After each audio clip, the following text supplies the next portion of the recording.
It's such a strong field because it works in polarity. Today, we all know that we lived in an artificially polarized world. When we say artificially, is because all those mechanisms in the virtual world, the algorithms and uh, all the other aspects that form this virtual life, they push humanity to the limit.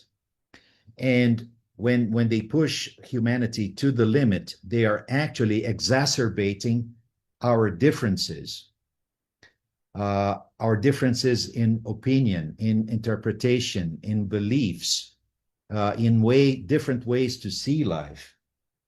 But this reality of differences and positives and negatives, and what one may call divine and the other one may call anti-divine, or what is correct for one individual or a group of people may be totally incorrect to the other one, and even our beliefs and creations of our images of our own gods, all of that exists since the dawn of times, but now they are extremely exacerbated through all those mechanisms.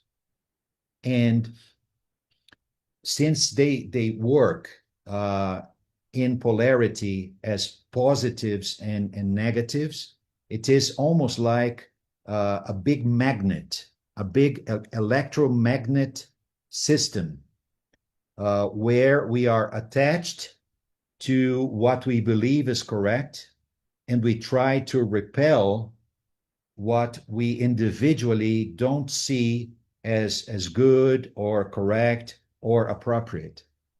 So friends,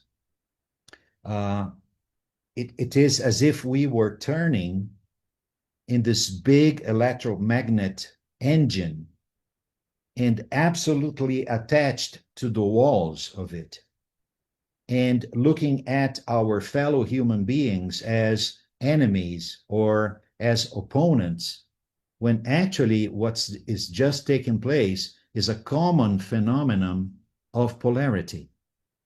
So as we accelerate life, as we exacerbate all those mechanisms, we are truly moving to a limit of disruption, a limit of absolutely disaggregation, not only of individuals, but of the entire society.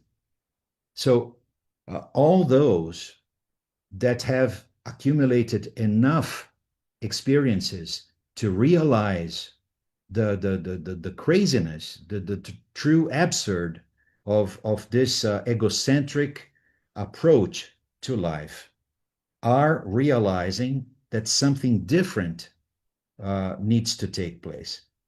And that's the invitation we would like to make to all of you from this point onward. So maybe if we move to the next image.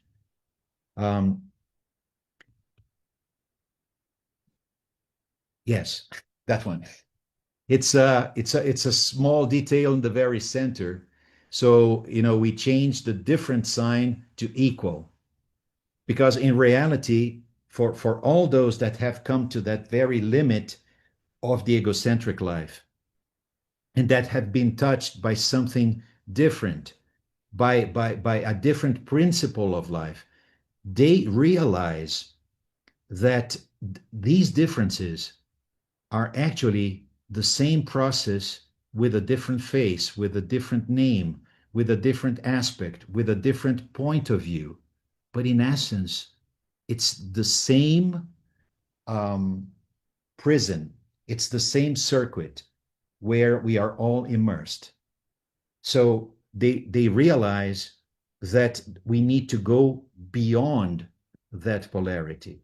And what I call right and the other one call wrong, or vice versa, are actually not representations of the truth. They are just points of view. And above these points of view, above this swarm of images, above these desires and these reactions, that there is a different reality. There is an overarching field. There is truly the field of light, life, and love that emanates from the cosmic Christ. And that's the step that we need to take. A true transformation, almost like a self revolution, not an external revolution, because this would lead us nowhere, but actually an inner transformation that needs to take that positive and that negative and create a totally new approach to life.